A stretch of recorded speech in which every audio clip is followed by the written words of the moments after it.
To improve scheduling and annotation of rebar in your documentation, freeform rebar now either matches existing rebar shape families or creates new rebar shape families from its bar geometry.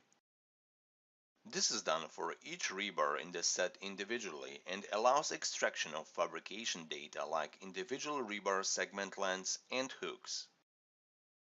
The geometry of freeform rebar is defined by the selected references and, if possible, matched to a rebar shape family.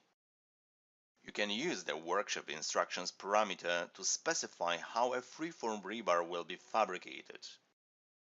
You can choose between straight and bent options.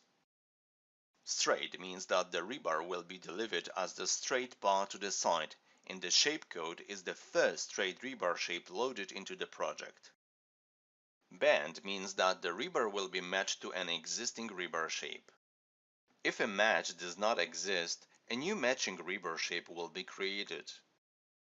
Rebar numbering and assembly matching, as well as other properties of the structural rebar category, make use of the shape information when dealing with a freeform bar matched to a rebar shape family.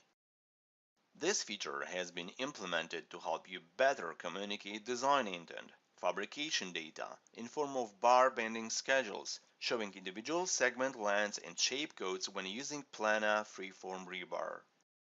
All to enhance 3D modeling and communication of fabrication instructions.